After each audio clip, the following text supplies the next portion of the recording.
The store's thermostat displayed a temperature that didn't match the air at all.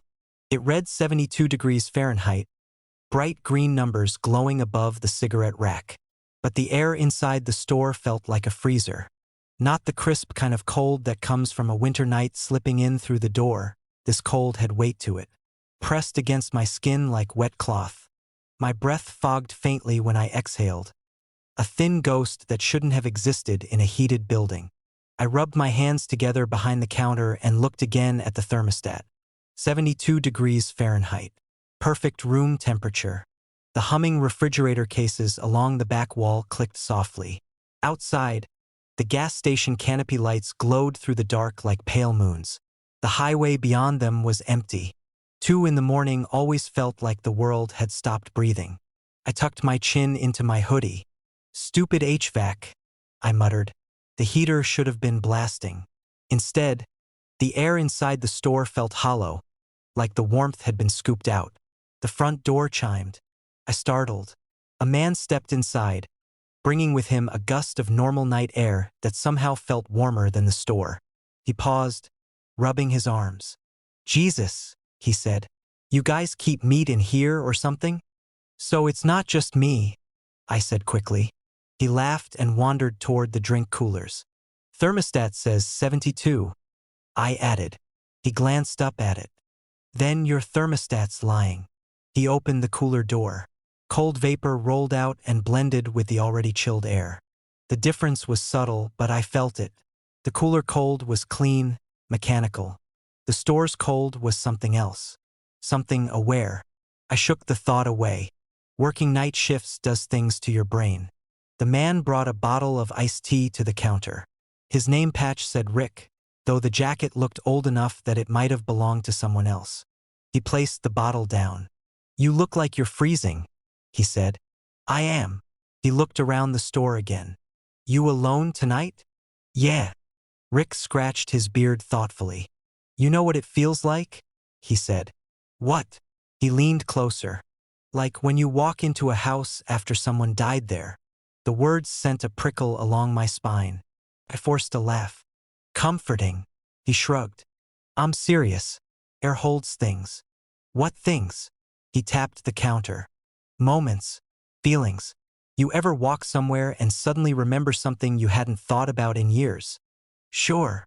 "Same idea." I scanned his bottle. Beep. The register drawer popped open. When I handed him his change, his fingers brushed mine. They were warm. Too warm. The contrast made the store's cold feel deeper somehow. Rick headed for the door. Just before he left, he glanced back at the thermostat. "Still 72, he said. Then he stepped outside. The door chimed, and the silence returned. The cold got worse. It crept up my sleeves, under my collar, down my spine like slow ice. My breath fogged again. I looked at the thermostat. 72 degrees Fahrenheit. Unchanged. But the lights above it flickered.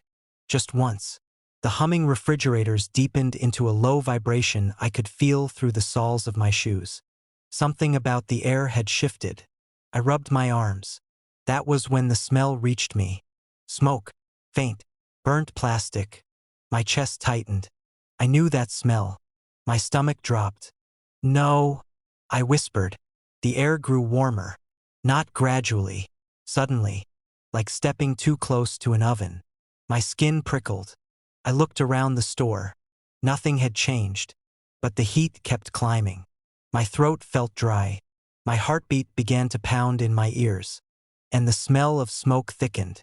Memories started leaking in around the edges of my vision. Orange light. Sirens. The crackling roar of fire chewing through wood. I gripped the counter. Stop. The store lights flickered again. The thermostat still read 72 degrees Fahrenheit. But sweat slid down my temple. The heat wasn't coming from the building. It was coming from somewhere else. Somewhere inside the air. My breathing quickened. The smell became overwhelming. I could almost hear it now, the popping wood, the collapsing beams. My childhood home burning. My mother screaming my name from upstairs. "Stop," I said aloud. The heat spiked. The shelves warped slightly in my vision. Air pressure pushed against my ears, like the room was filling with invisible water. The air wasn't just reacting, it was listening. The realization came slowly, then all at once. The temperature changed when I remembered, when I felt something, cold when I felt alone, heat when I remembered the fire. The air wasn't broken, it was feeding, testing. My pulse thundered. Okay, I whispered to the empty store. Okay, you want memories? The heat intensified. The thermostat flickered. 72, 72, 72, like a heartbeat. I tried thinking about something else. Ocean waves, winter snow. The air responded instantly. Cold flooded back in. My breath fogged. The lights dimmed. The air shifted again. Curious, hungry. It wasn't just sensing my memories. It was learning them and using them. A laugh bubbled up in my throat. Half panic, half disbelief. You're copying me, I said. The refrigerators hummed louder. The cold tightened around my ribs. Then, the door chimed. I turned. Rick stood there again, exactly where he had earlier, holding the same bottle of iced tea. His movements were slightly delayed, like someone mimicking a video they'd only watched once. Jesus, he said. You guys keep meat in here or something? My stomach dropped. No, I whispered. The air around him shimmered. Rick walked to the cooler, opened it. Cold vapor rolled out, exactly the same as before. Every movement identical. The air wasn't just reacting. It was replaying, testing sensations, testing outcomes. Rick returned to the counter, placed the bottle down. You look like you're freezing, he said, but his eyes didn't quite meet mine. They were half a second behind, like a delayed reflection. You're not real, I said. The air pressure tightened instantly. The heat surged. Rick's smile froze mid-expression. Then the store lights flickered violently. The air roared in my ears. Memories flooded the room. Heat, cold, panic, smoke, childhood winters, hospital hallways, everything at once. The sensations layered until I could barely breathe. The thermostat numbers spun. 72, 31, 110, 72. My knees buckled. The store warped around me. Shelves stretching. Walls bending. The air pushed against my skin like invisible hands.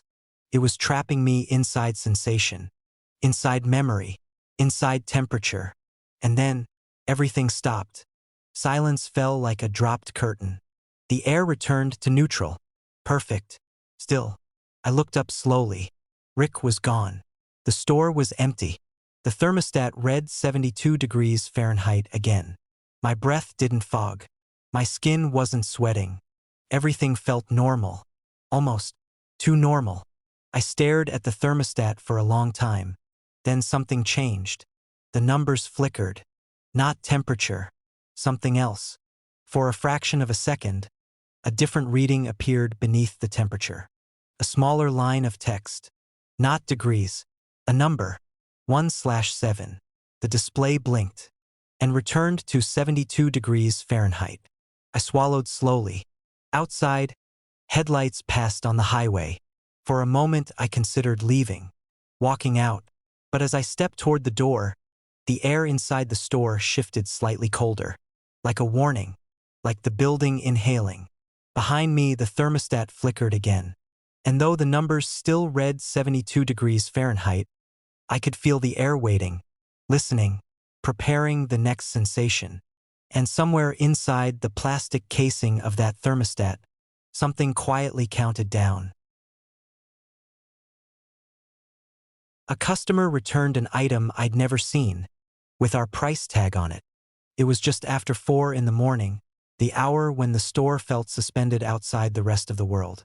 The overnight radio murmured softly behind the counter, and the fluorescent lights hummed in that thin, electrical way they do when they've been on too long. The parking lot outside was empty.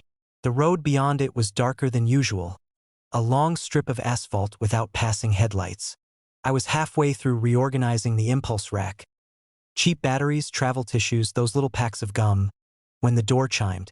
A woman stepped inside. She didn't pause the way most customers do, adjusting to the light. She walked straight toward the counter, calm, purposeful, as if she'd already decided exactly how the conversation would go. She set something on the counter between us. "I need to return this," she said.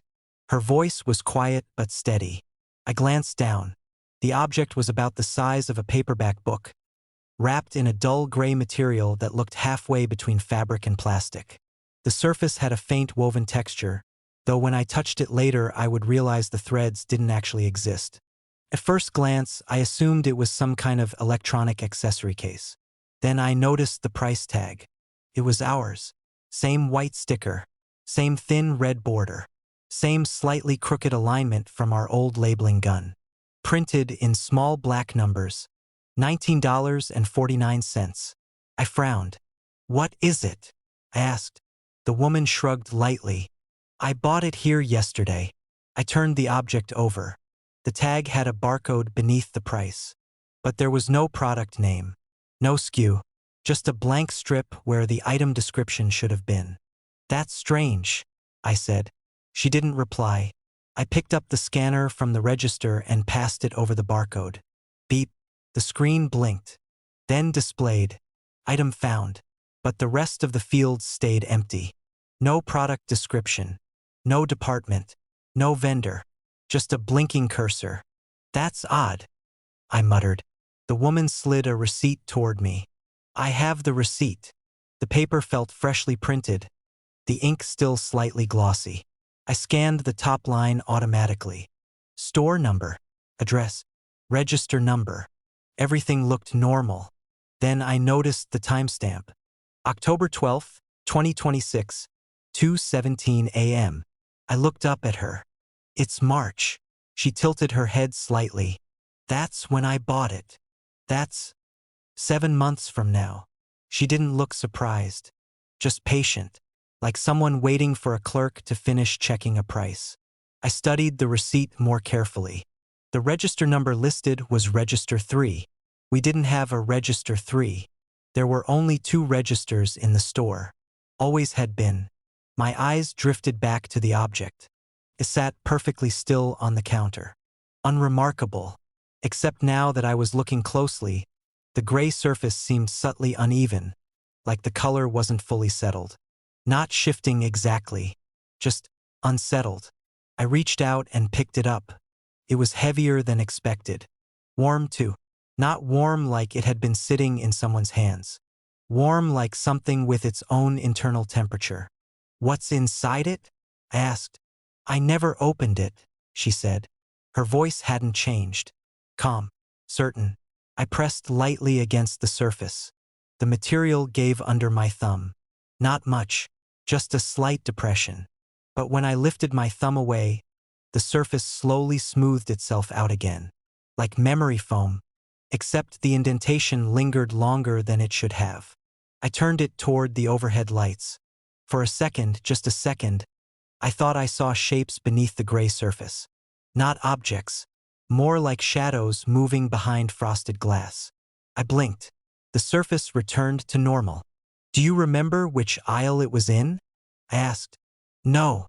"Electronics? Stationery?" She shook her head. "It was near the back." The back of the store held cleaning supplies and seasonal items. Nothing remotely like this. I placed the object on the counter again. As it touched the surface, the price tag fluttered slightly. There was no air movement in the store.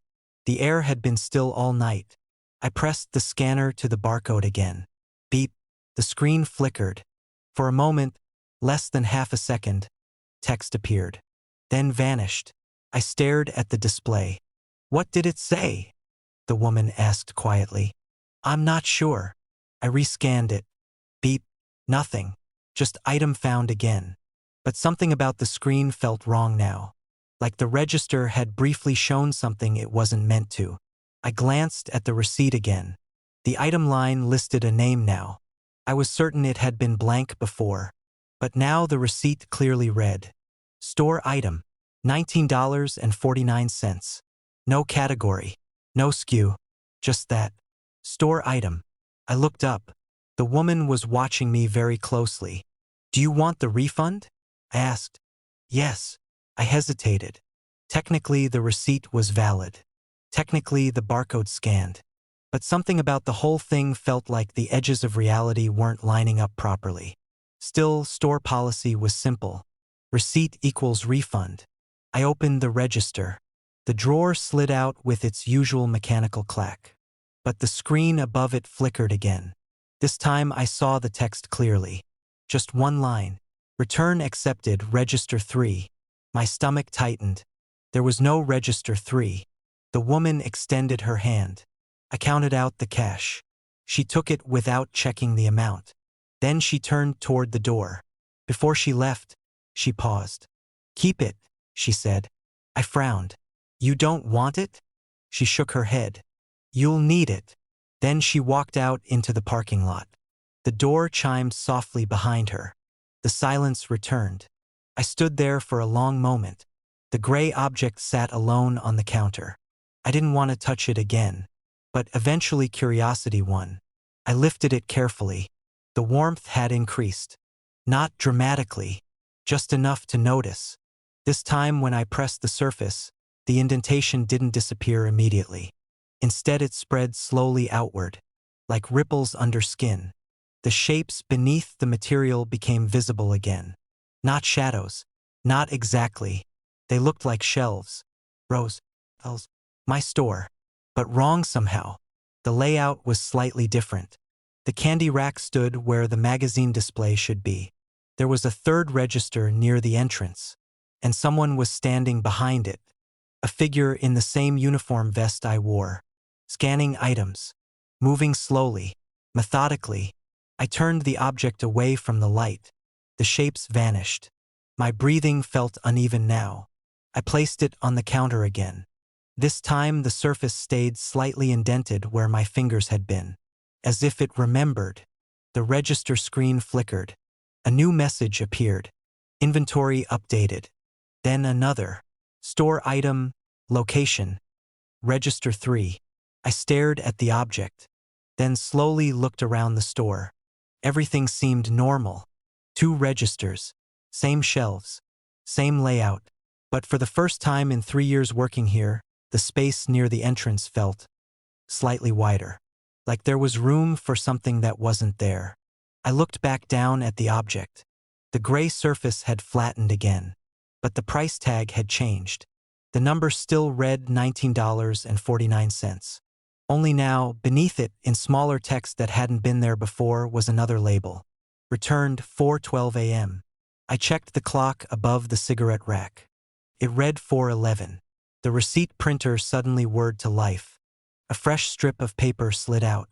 I tore it off slowly. The receipt showed a single item purchased. No customer name. No payment method. Just one line. Store item. $19.49. Below that was the register number. Register 3.